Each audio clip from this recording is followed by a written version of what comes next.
Anabolic beat.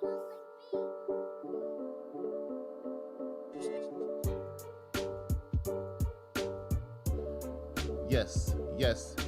Good morning, ladies and gentlemen. How y'all doing? It's Emos the Witness. And we're live, as you know, every Monday, Wednesday, Friday, downtown 120 East Market Street, downtown at Wave One Media. Come on down and get you a show, ladies and gentlemen, down here with Malik and Wyatt, two of the hardest working moguls in media down here. Come down and get you a show. Like I said, this is Emos the Witness, the Field Show, meaning what the fuck I look like. That's right, we're here to tackle news and politics and everything all around it, ladies and gentlemen. Push it back against corporate America, corporate policies.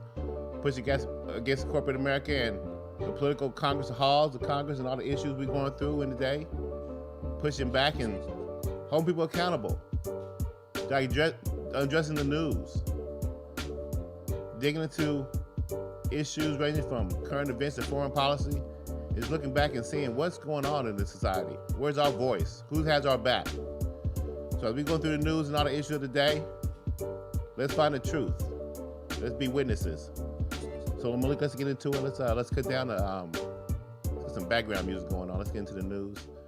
Let's see what we can talk. We've been talking about COVID a lot lately. We've been talking about the economy. Again, like I said, this is the Emos Witness Show. You can catch me live every Monday, Wednesday, and Friday from 10 to 11 a.m. Catch me on YouTube. Hit that subscribe button. I'm on Facebook as well. Hit that like button. Twitter, Instagram. Website coming soon, emosthewitness.com. And like I said, I created this show to tackle or be another opposing voice or a new voice against mainstream media. I mean, like I said, over the last few years, we've been witnessing a lot of the same rhetoric, a lot of, in my opinion, a lot of one-sided viewpoints. And it's important to come out here and have a different voice and you know, basically kind of like address the whole feeling of what the fuck I look like. You know, that's what the field show's all about. The fuck I look like. and we're witnesses.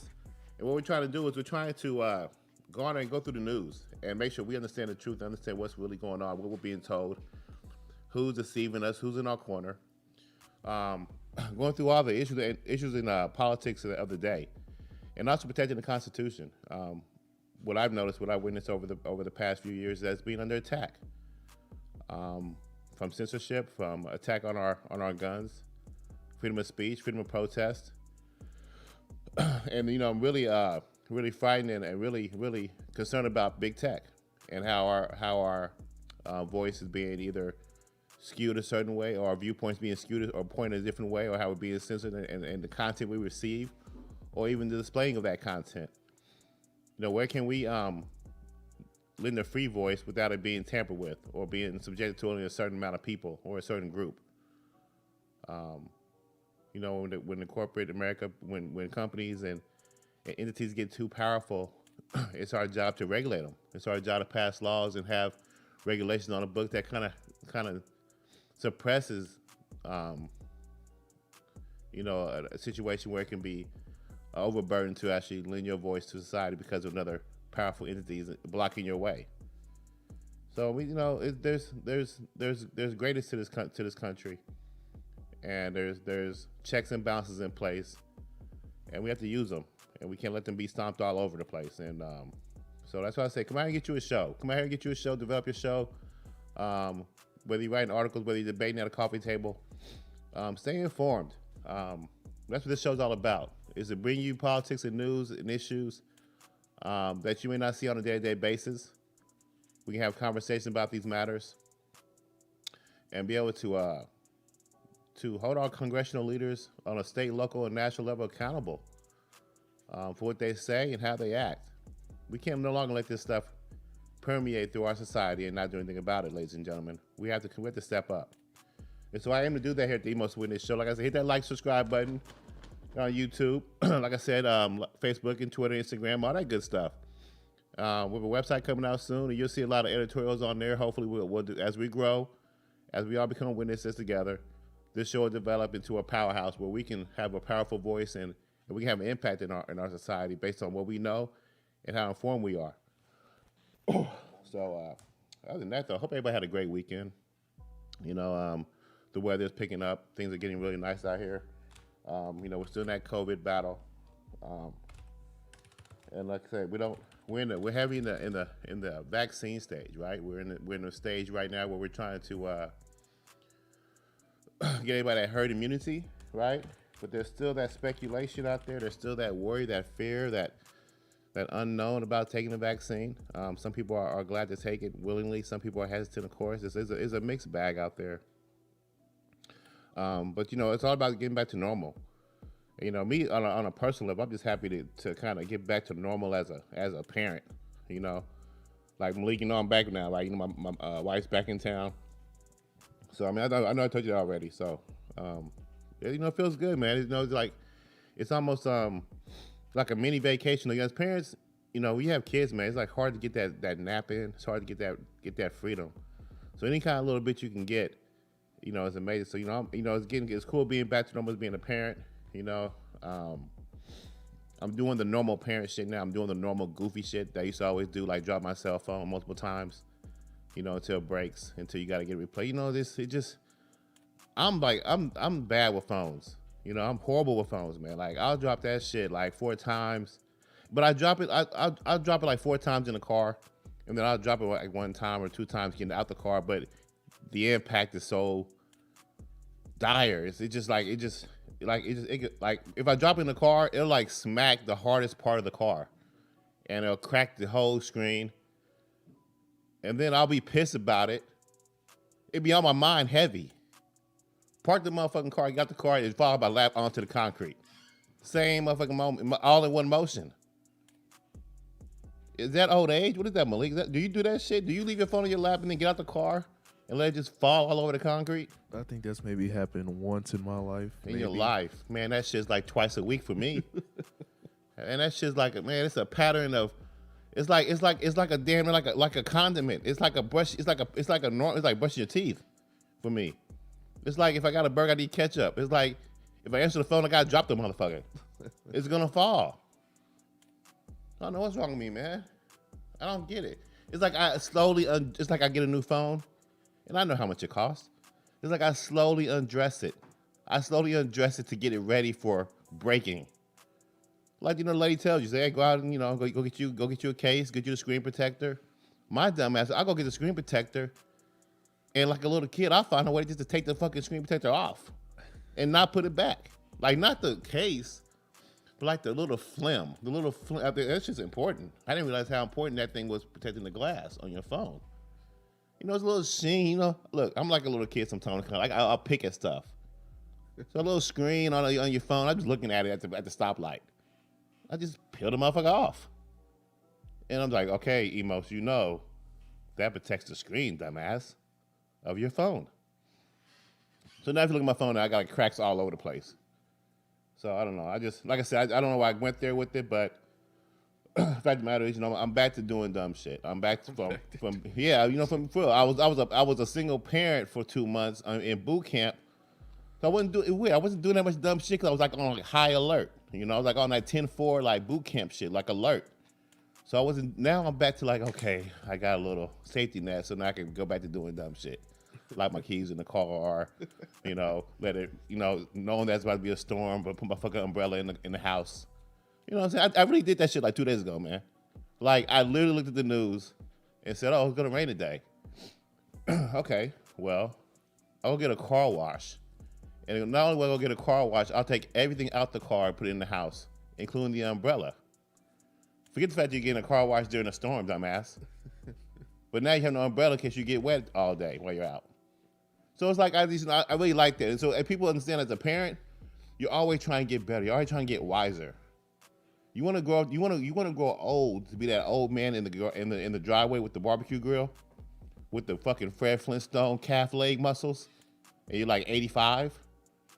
You've conquered life if you make it to that point. Okay, 2020 vision. Let me see a motherfucker with 2020 vision at 85 years old. Man, I'm gonna get your autograph. I'm gonna try to hang with you. I'm gonna look into that, man. I wonder what the percentage of just like stocky and sturdy old men are walking around. Like, where are they? They probably in the islands with some youngins. That's where they are. They in the Bahamas. Paid yachts. Stanley, Dean Witter, 95 years old, looking like he's 60. Where the hell am I going with all this? Anyway, it's Monday. Feel like a Freestyle Friday. Most of witness. Welcome, YouTube. Hit that subscribe button. I haven't gotten into the news yet. Like me on YouTube, Facebook, Twitter. I keep repeating all that stuff. But I'm trying to get my subscribers up. Shit. Anyway, I need a new phone. Okay. I also need a new mask, man. Like this mask shit. I mean, this COVID stuff. I'm about to get into the COVID news, but this mask,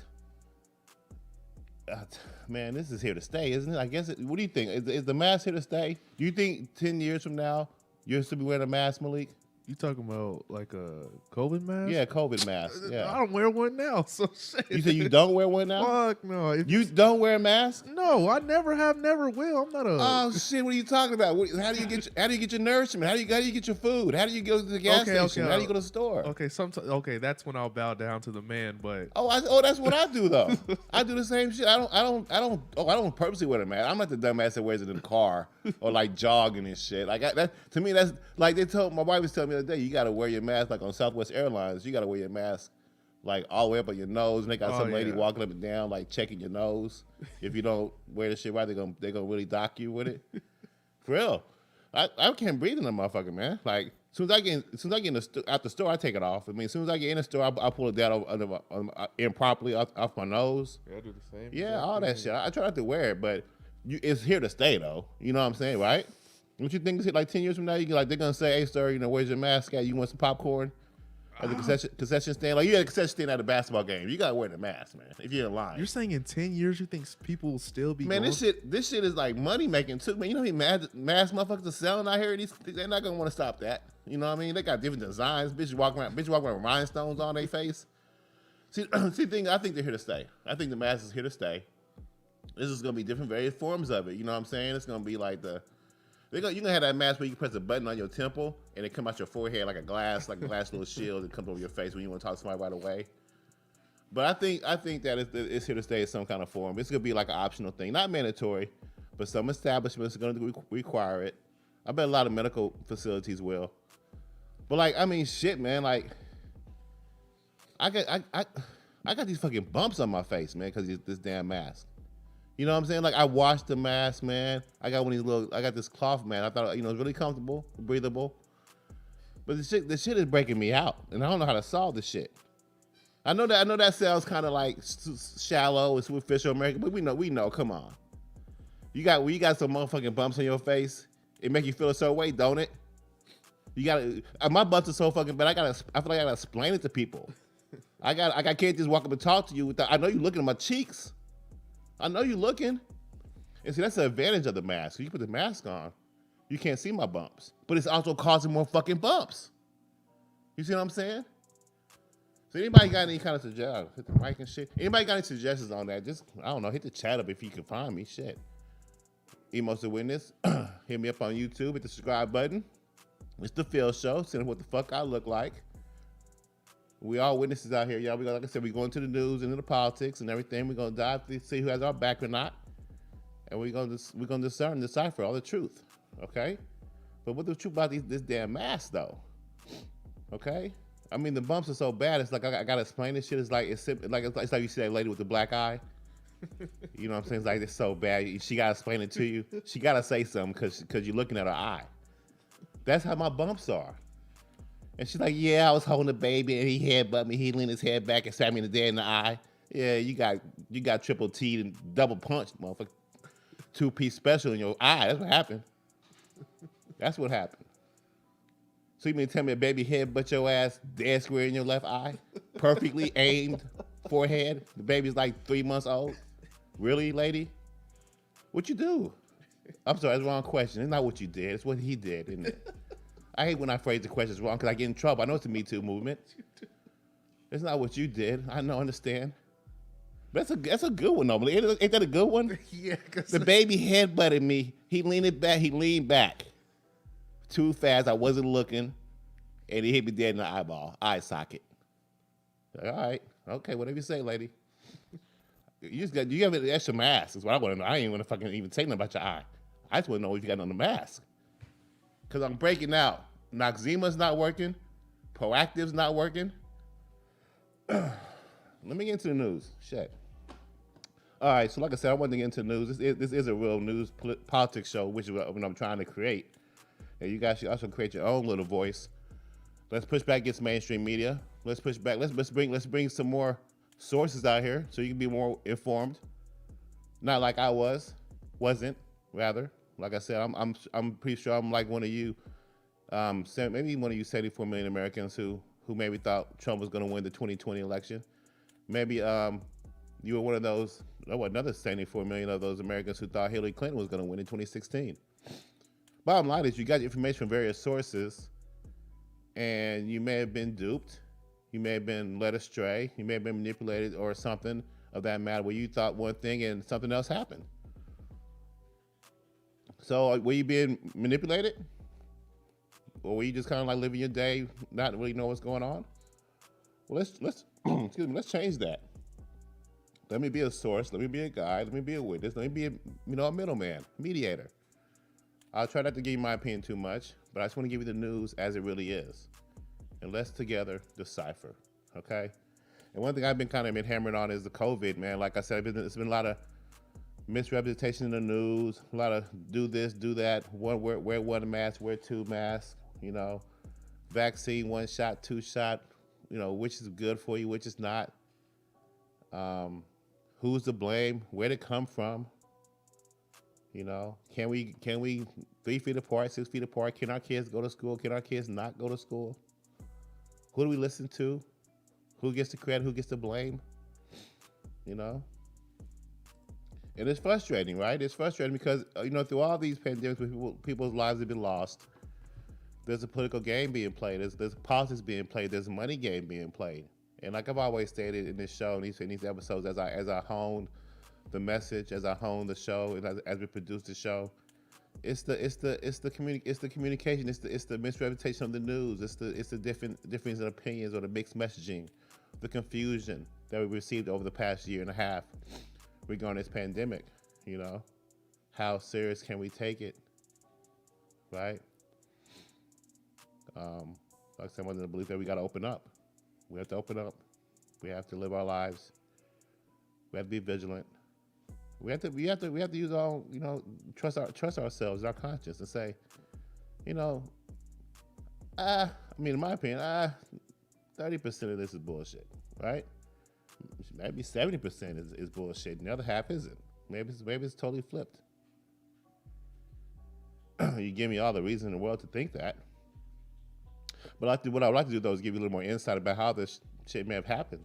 And I was reading this article by the Associated Press, and it said, World Health Organization report says animals likely the source of COVID. Now, I'm not going to skim. Let me see. A joint World Health Organization China study on the origins of the COVID-19 says that transmission of the virus from bats to humans through another animal is most likely scenario that a lab leak is extremely unlikely, according to a draft copy obtained by the Associated Press. Now, I read this article earlier this morning, and excuse me, man, that's rude as hell, ain't it? One thing that's interesting is that China continues to steer away from the laboratory reasoning for the lab leak as reasoning for the virus spreading. And one thing the second paragraph says is pretty interesting. It says that the findings were largely as expected and left many questions unanswered, but the report provided in-depth detail on the reasoning behind the team's conclusions. The researchers proposed further research in every area except the lab leak hypothesis. Now, every other scenario can be researched and reviewed deeply, but not the lab leak. I mean, you're creating suspicion. You're creating that, hey, this is, don't look over here, look over there. You look at everything else, but don't look over here. We've seen that countless times. This is like the governmental, example of status quo getting what they want, or deceiving you, or suppressing or supplanting information. It just doesn't make any. I mean, why can't we look here? It's like when you have an investigation and go so high up, they even show you who the blame is, whether it be a Joe Biden, Hunter Biden, whether it be a FBI top level official. It stops there. You won't almost hear any news about it anymore. You won't. They'll get a slap on the wrist. But anyway, this is saying the virus came from bats. But this article also explains, though, further we go down, that there's like 4 various scenarios that could have happened. But the link from animal to human, there's another link that's missing that doesn't show that it's possible that this actually happens, as far as a bat to a human link causing it to happen, causing the virus to spread. Let me find this paragraph that actually shows that part, because it actually is important. Because they actually obscure the information sometimes in the article, but it's very important to note that they have not actually identified the link from animal to human, because it actually is a part missing in that scientific study. I want to find a paragraph that says that. Let's see. The report said that the cold chain, as it is known, can be a driver of a long-distance virus spread, but it was skeptical it could have triggered the outbreak. The report says the risk is lower than through human-to-human respiratory infection, and most experts agree.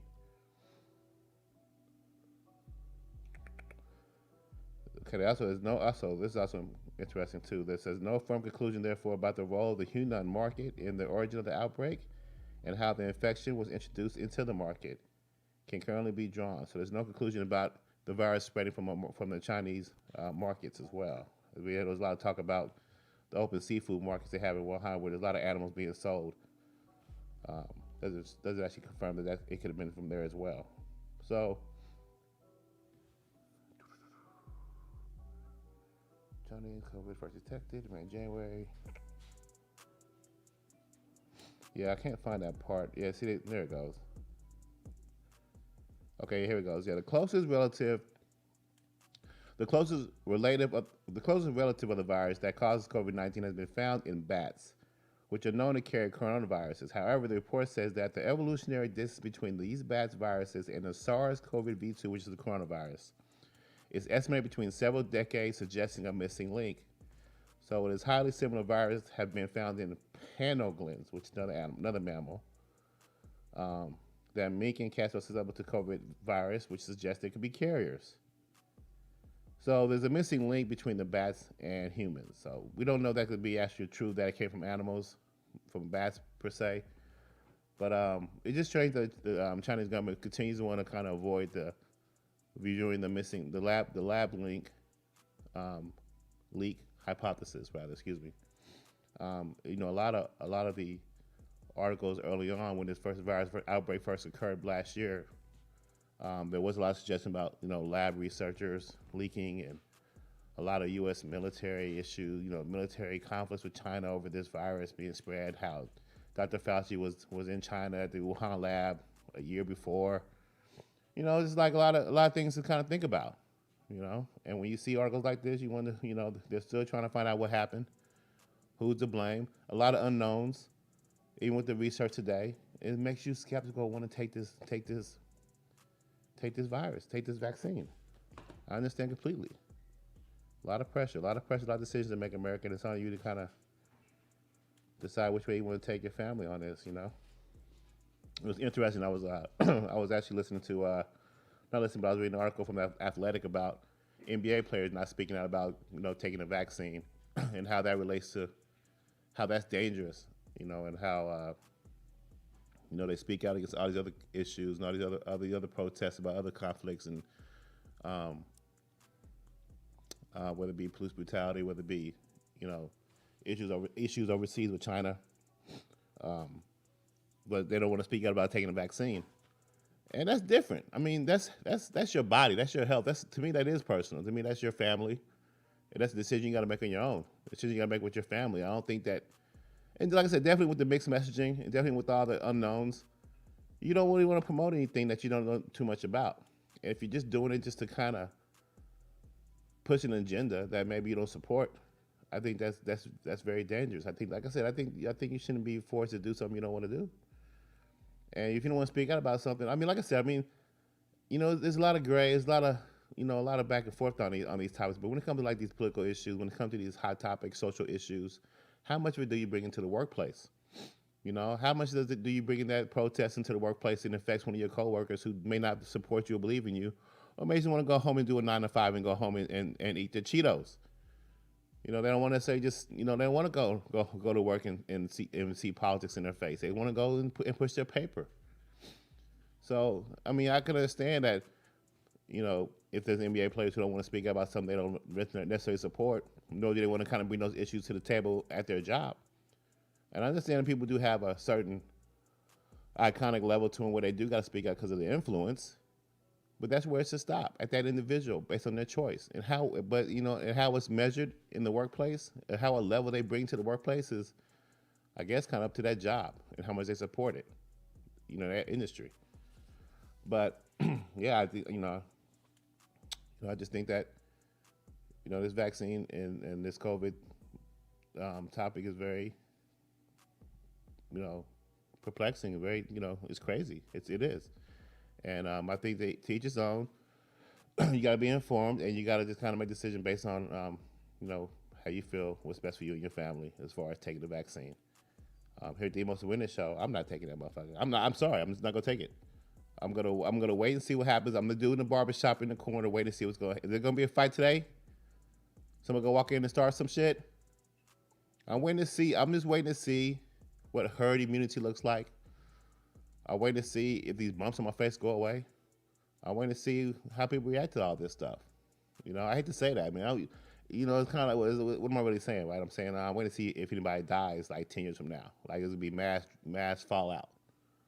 That's what I'm really saying on the low. I'm really saying I'm waiting to see if anybody gets sick from taking this thing. Or, that's what I'm saying. I'm going to stick to my fruits and vegetables and my healthy food and go from there. I hate to bring my influence out there on that, but hey, that's my opinion on it right now. Until the studies get better, until the analysis and the vaccines and the quality levels get better and the news gets more on the same standard parallel with each other as far as the messaging of this, then I'll consider it.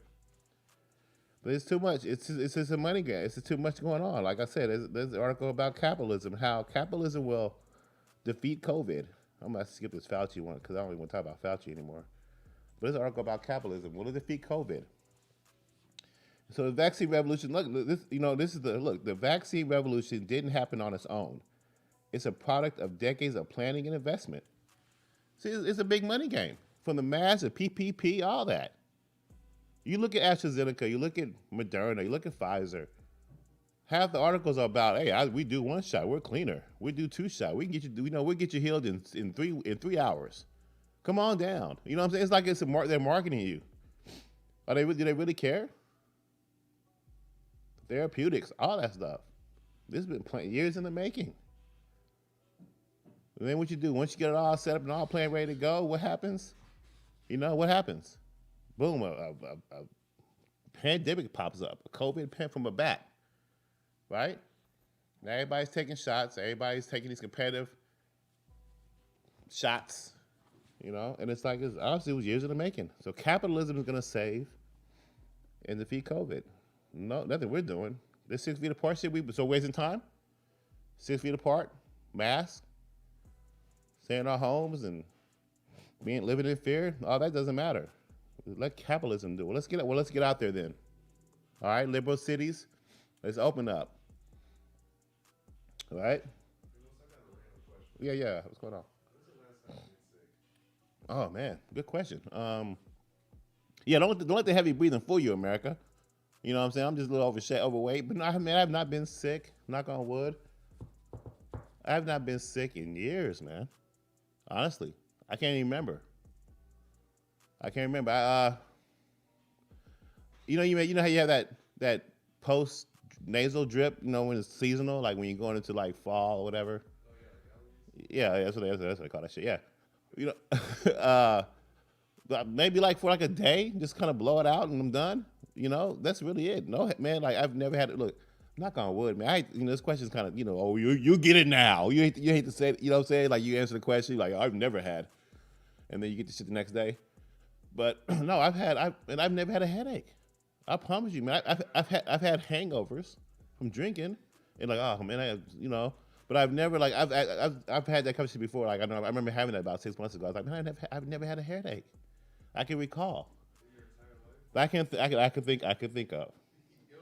Maybe as a kid, like you may have like a fever. Your mom gave you a Flintstone vitamin chewable. Maybe some shit like that. I don't know. I've had head colds from being outside without a jacket, but I've never been like sick. Like, oh shit, I got the flu. That I can think of, man. Honestly, man, I'm. No. I'm not saying that. I'm saying I've had the sniffles. I've had a cough. I guess. Let me say. Since I've been able to take care of myself as an adult, how about that? Like as a kid, you kind of run around being like kind of irresponsible. High school, you think you're cool. You're not really wearing a lot of clothes.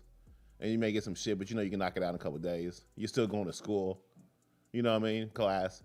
But like since college, maybe since I got out of college, I don't remember being sick, man. I don't remember I may have called in sick for work on some bullshit, but I've never been like, yeah, oh God, I gotta go to the hospital. Oh shit, I can't breathe. I don't know. I don't think so. I may have ate some bad. I'm over answering the question. I'm over answering. I'm sorry. Sorry, America. Sorry, Malik.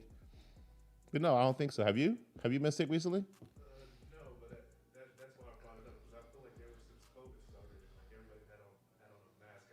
I haven't been sick since. Yeah. And I do kind of like that other side of the coin, where it does feel like the air is a lot cleaner. It does seem like it does seem like the sky is healthier. You know what I mean? Like when you walk outside, and there's like less people outside too. People aren't breathing on you and stuff. You go in the elevator. It's not crowded anymore. People kind of want to keep that distance, and that's here to stay. I kind of like that. I think people will kind of actually stay away from each other. Won't be up on each other at the bars and stuff. But I mean, think about it. Like I said, I think I was telling Wyatt the other day. Like you can't do shit no more. You can't do shit no more you used to do back in the day. Like some people, they can't exist anymore in this new COVID reality. Like I really feel like Michael Jackson and Prince had to go before this shit happened. Like definitely Prince, man. Prince was licking girls' faces. He was doing a lot of freaky shit. He'll lick his finger before he started grabbing the mic. Like you can't do that shit in a post-COVID world. And you got a lot of influence, bruh. You know, you imagine seeing somebody tongue kiss at the movies or at a restaurant? That's not happening no more in a parking lot. That's not happening anymore in post-COVID. I don't think so. A lot of that germy stuff is gonna be gone. You know? Where does the love go? Where does the love go, America? There's no more hugging, no more fist pumps, no more chest pumps at the sports games, sporting events, high-fiving. Can you imagine high-fiving somebody and they got them wet beer hands? You would be thinking about this shit the whole third quarter. You're like, damn, man, I'm gonna leave, man. Fuck it. I know LeBron's killing. This motherfucker touched my whole palm. Got you all fucked up. I'm serious. Like, have you touched someone's hand yet out in public by accident? By accident? Oh, dude, I have. every single It's time fucking like I crazy. hand a cashier money, I'm like, oh my god. Shit, man, I touched somebody. Yeah, somebody gave my card back or something the other day, and like his side of his hand touched my hand. And that's worse than motherfucker not wearing a mask. To me, you feel that digit, don't you, on your palm? Like, oh God, that dude just touched me. He just touched me. And you would go home and wash your hands. I know you slide your hand on your jeans Of course. right away. You're like shit, like that. You never thought. I mean, I don't know. I guess I never really thought about that before COVID. Let a motherfucker stranger touch my hand. Can you imagine a motherfucker like touching your neck? Hey, how you doing? What the fuck's wrong with you? Get off me. Touch your neck. Tell you, there's a lot of things you can't do in this post-COVID. It's naturally gonna be like, hey, don't touch me. So, hey, masks are here to stay. And I think PDAs, public displays of affection, are going away. You know, it's gonna be it's gonna be a cleaner society outside for sure. That's for sure. It's gonna be that Demolition Man shit. Sandra Bullock, Wesley Snipes. You know what I'm talking about? Sly Stallone, Million. You ever heard Sly Stallone say million? Hey, Sly, how much does it cost you to make Rocky 4? $3 million. Million. I don't say shit. If I'm paid, I'm saying that's how I'm gonna say million. That's how I'm gonna say it. Every time. All right, it's gonna cost $5 million. That could be $555 million. Because I'm paid. But yeah, man, like Demolition Man, you probably never seen Demolition Man, Malik. But they making love with like headphones on. They sit in front of each other with headphones on and they press a little button, and that's how they make love. They ain't touch each other. It's the future. Well, that's how we do it most of it in the show. We went on long tangents and we don't say shit too long, about news too much some days. And we went out of time. But no, I want to keep going. I want to do a little bit more analysis on the news. I want to kind of, like I said, my whole point about the COVID is, like I've been saying, is just that there's so many things coming from different angles. You know, from the corporate, from the money making, from the politics, from the safety aspects, the confusion on the mask, the messaging. Like I said, man, just stay vigilant. Just keep wearing them. Keep getting the bumps on your face, but keep living your life until we figure all this out. Because the truth will come out. I want to talk a little bit about politics in regards to Republicans and how they're fighting it against the Democrats. But I want to take a quick short break before I do so. So I'll be right back. And we'll wrap this all up.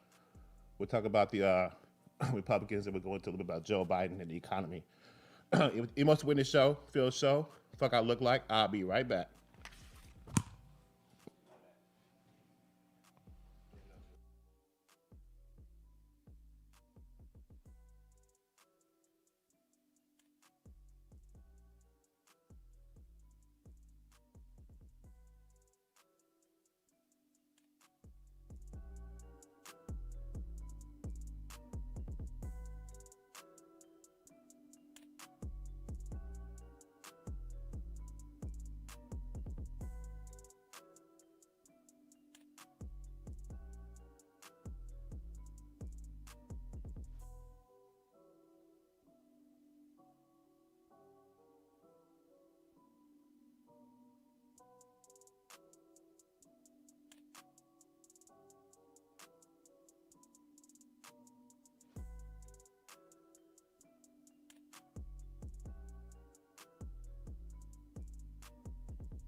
All right, yeah, we're back now. You must win this live downtown at 120 East Market Street. Like I said, this is a live show, y'all. So shit. Sometimes we're gonna take breaks. We're gonna pause. We're gonna have mix ups and mess ups and mishaps. But like I said, hey, this is a show. Shit, man, trying to catch my motherfucking breath. But excuse me, this is a show where we're trying to bring about a new analysis, a new perspective, and really not even really like anything that's just too out the box, too taboo. Just bringing you a more of an informed angle from a citizen perspective. So often we get that bland narrative, that bland mainstream narrative in the news that it just doesn't really come natural, or it sounds like it's pre-recorded or premeditated, like it's trying to sell you something. And I just want to give it to you straight here at the Most Witness show, the Phil Show. Okay, we wanna here at this show. We want to be that representation for the normal guy, the ordinary citizen, the ordinary lady with the family of four. Busy, just wants information and how it's coming to me straight. Not necessarily that is even news of the day. It's just information that I don't really get on a day-to-day basis, an angle that I may not see. Oftentimes, you flip these channels and people are all saying the same things. I know that was pretty heavy in 2020. Well, from 2016 to 2020. See, what I've noticed in regards to politics, what I've noticed in the Obama administration, went from a standpoint to me of secretive. You really couldn't get a lot of information out of that administration. Their press briefings and their press secretaries, their news releases were very secretive. Were very standard, very on the surface. A lot of PR in that. A lot of PR, a lot of secrecy, a lot of deception in that administration. I'm just trying to tell you. And then you had a Trump administration that came out and was just very open. I mean, live news conferences every day. I mean, you had this man welcoming the media into their cabinet meetings. He was doing a press conference on his own at some point every single day in front of the helicopter. The way the media in the live press briefings with was it Sarah Huckabee Sanders initially? Before that, it was Ron Spicer, I believe his name was. They were giving it to him, man. The media was so hawkish, man. It was ridiculous. And now you see the dovish media currently in these press briefings. That's trying to push back a little bit. But what you're starting to see is that, what the trend was, it was a secretive administration, an open administration, and then another. Now with the Biden administration, it's secretive. They're not allowing media into these immigration pens, these new facilities. Biden has done a press conference in over 100 days. I think he's done one recently. It was very quiet. I didn't even know. Look at his town halls throughout his presidential campaigns. Low energy Joe, low enthusiasm. Is that good or bad? I mean, if you look at society today, it seems like when it comes to the Biden administration, it seems like we're kind of like in that relief stage. Like, oh, we're just glad that's not Trump. We're just glad it's nobody but Trump. We're glad that it's someone else that's now in power. That's how I feel a part of this country feels like. And to me, that is disappointing. That's what I mean when I say we got to stay vigilant. That's what I mean when I say you got to stay informed. It's like we live too much on our emotions, and Democrats are great at playing on our emotions and playing that game. Way better than the Republicans. And it's like you look at some of the policies being planned, implemented, some of the strategic chess playing and the chess moves being played on behalf of the Democrats. You look at the Republicans, like they're playing checkers. They're clearly playing checkers. I came across this article from Yahoo, Senator Lindsey Graham. It's actually by Business Insider Taylor Ardrey, but it's through Yahoo News. And it says, Lindsey Graham says preventing voters from receiving food and water while they wait in line to cast ballots doesn't make a whole lot of sense. Yeah, okay, whatever. That's the battle you're fighting as a senior Republican senator in Congress. In your hometown of South Carolina, you're battling that issue in particular when it comes to voting. This is what I mean when I say Republicans play checkers and the Democrats play chess. You know, and they play the game. They play the political game. They play the political game dirty, and they play to win. They skirt the rules. They bend the rules. They break the rules, and they get away with it.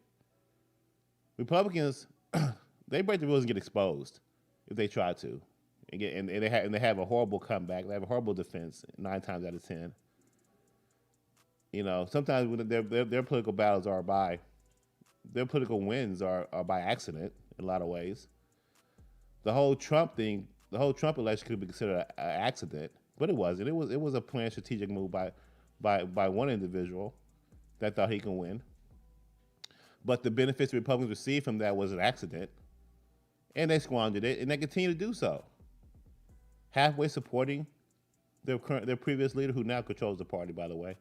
And this gentleman right here, Lindsey Graham, is an example of that.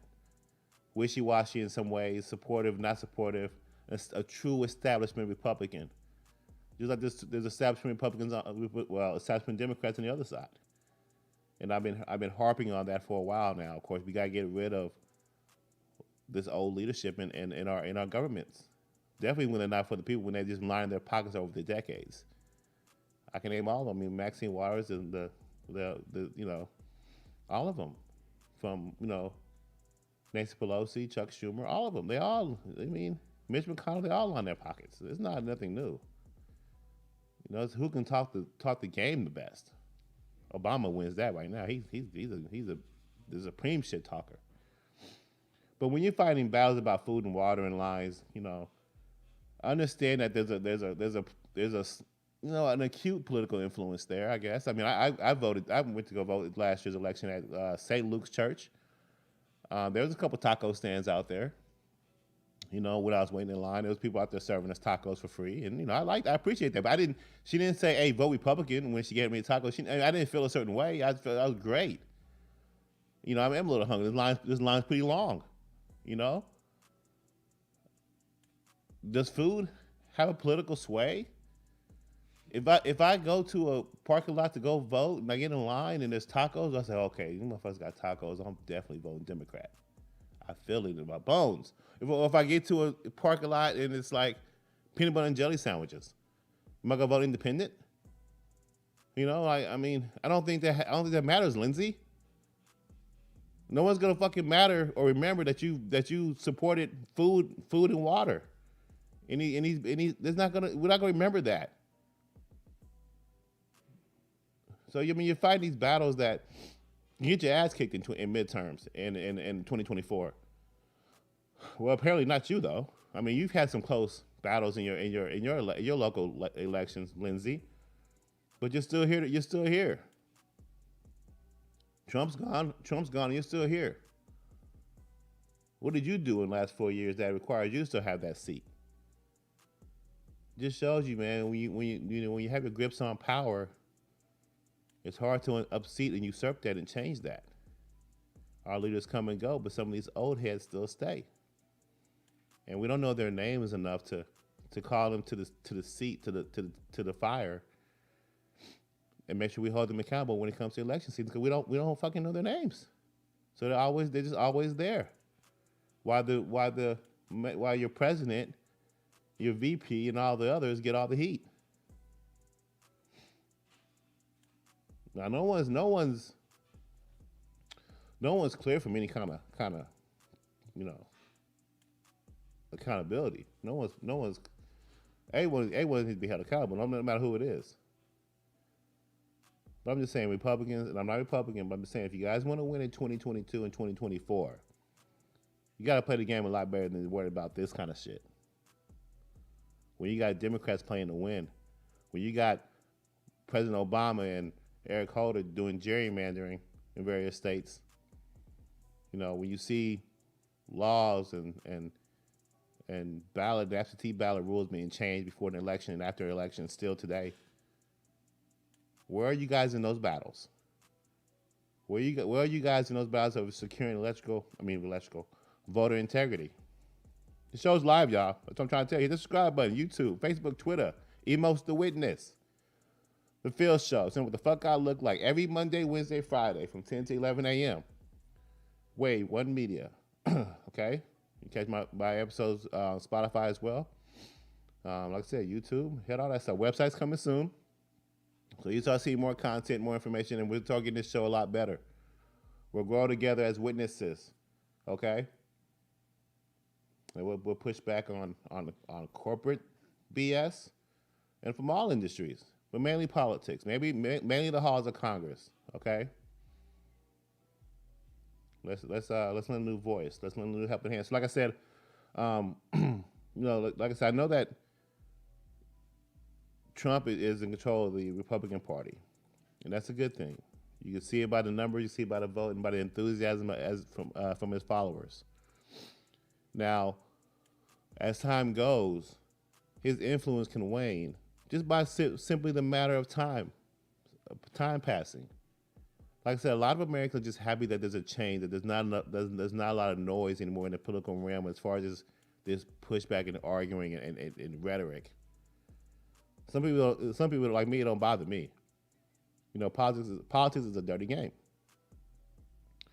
But at the same time, people we're just so tired of 4 years of just like a constant domestic argument.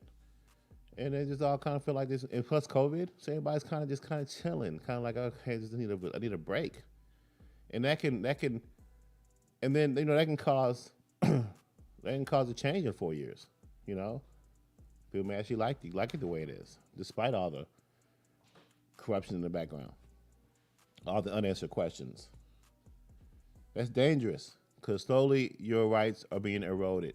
Slowly the Constitution is being under attack. And it's all about the policy. All about the policy, not so much about the character. It's like, what's going on? Okay? Don't let a few stimulus checks fool you. How does that affect the economy? And I didn't really get into all that, but I want to touch on that and then hopefully get into that on Wednesday as well. And I also want to get into more of the corruption details that I always spew and I always talk about, that I always bring up. I want to dig into individuals on Wednesday. That's what we're going to try to do. We're going to try to give you some more news content on Monday, kind of get you the top of the week as the show format starts to unfold. And on Wednesday, as we go, we'll start talking about individuals and the corruption and the past investigation and what's going on currently, and kind of still review some of the things that are kind of hanky-panky going on in the world. So that's what we want to do that, and we want to talk about the economy on Wednesday as well, in more particular, because like I said, is this a fake economy? And I want to go. We can touch this article a little bit, Malik, of the U.S. economy, vaccine dreams, juice, jobs report. And like I said, I guess the Biden administration is hinging on a successful vaccination program, as touting as successful for the administration, which counting on them to boost the economy based on that. But like I said, my worry is that out of this 379,000 jobs that were created last month, like 90% of that is hotel and leisure. Now I can consider that seasonal. I can consider that cities opening up because of the pandemic. Liberal cities no longer fighting Trump, no longer deliberately destroying their cities for the sake of votes, for the sake of ouster, for the sake of usurping, for the sake of treason, for the sake of let me stop. But yeah, like I said, now that everything is back to normal in their eyes, they're opening up. They're rolling out these vaccines. Maybe the teachers union is kind of loosening up a little bit. They took a whole year off. By the time they finally make a decision on anything, it's gonna be spring break. Summer. So, a lot of kids were affected in those cities. They're opening back up. You see an increase in jobs. You see a spurt in the economy. You got stimulus checks that have been rolled out. All that's unfolding. But yeah, look at this vaccine dreams, juice, jobs report. Like I told you, it shows you that it's pretty interesting. This Axios article kind of it points to a boom in the economy coming potentially based on all these factors. And I argue that it could be either way. I argue that it might be a problem in quarter 3, quarter 4. But I want to read through some of these numbers and some of this information from this article that I found pretty interesting. Why it matters. And this is how the pandemic, how the virus affects the economy. Virus cases eased in recent weeks, and states lifted restrictions, helping fuel a hiring surge.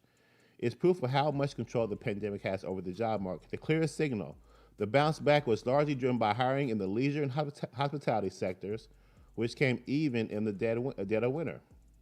This sector is a key example of one that can't recover until people feel safe eating out and drinking out.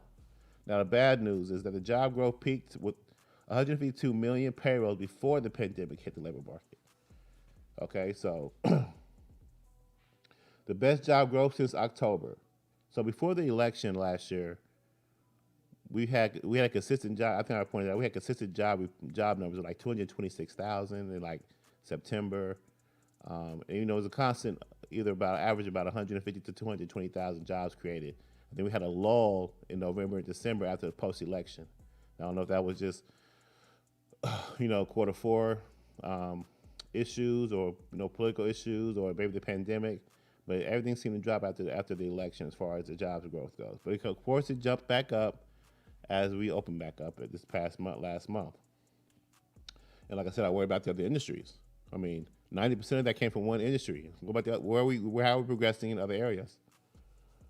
Like I said, when you factor that in with the fact that the Biden administration wants to increase the corporate tax rate back to 21%, I believe where it was, or 28%, I believe 21%. But how does that affect corporate American jobs? I mean, Ford already moved the factory down to Mexico. You see what happened with the Keystone Pipeline and how many jobs were lost with that.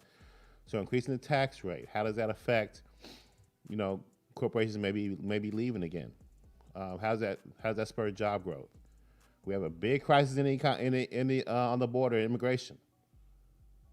People are just flying over. I mean, not flying over; they're just coming on over.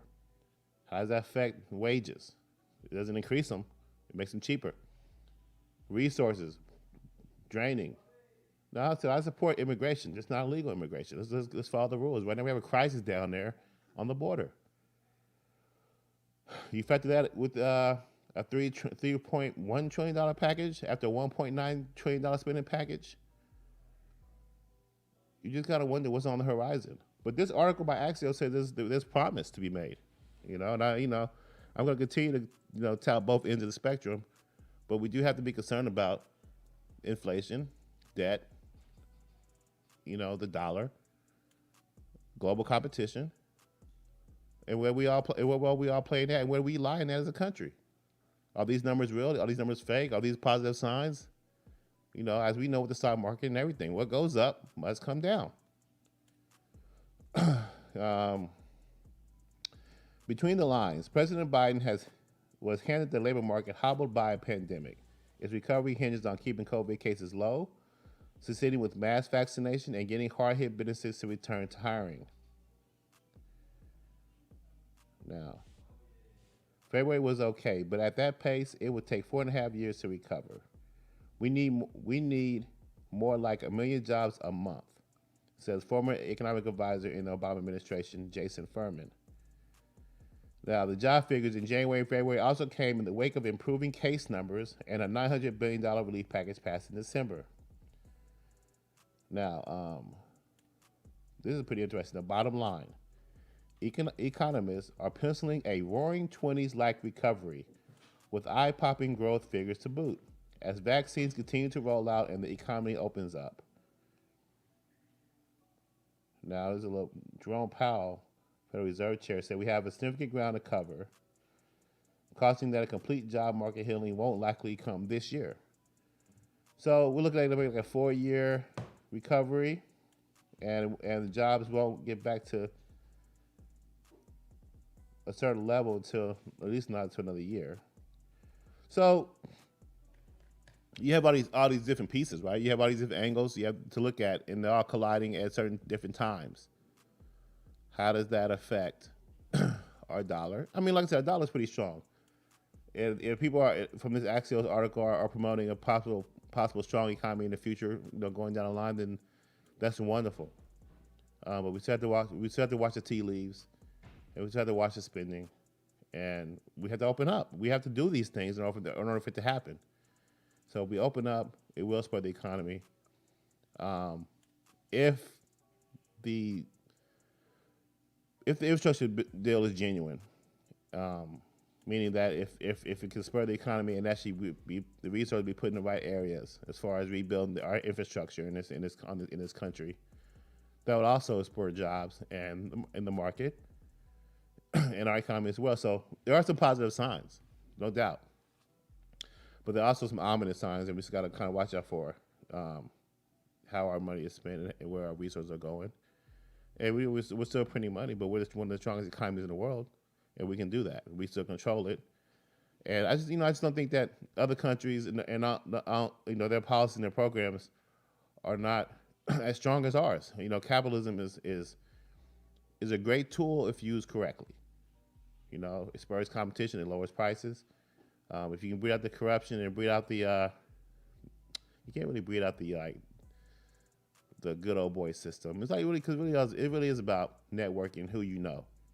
At this point, there is some one-sidedness going on that we still have to clean up. This is not a perfect system, but I've seen there's other countries like China and Russia. They're just not ready to lead. They're not ready to lead. And their policies and their systems aren't in place to do so. So let's just continue to take the helm. Let's let our youth step up. Let's give it an old leadership, and let's let this melting pot work for what it does, what it's worth. Let it do what it do. Okay, we gotta keep it clean. Emos to Witness show, we're gonna do that. We're gonna bring truth to power. We're gonna hold people accountable.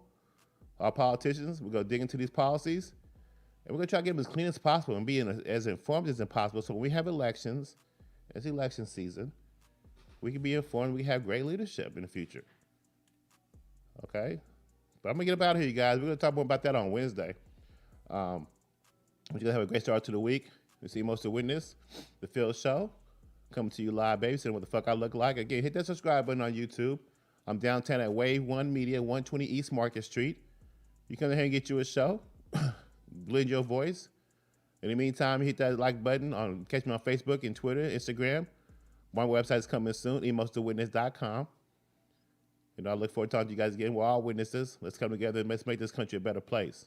I'll see you guys on Wednesday, and I'm out.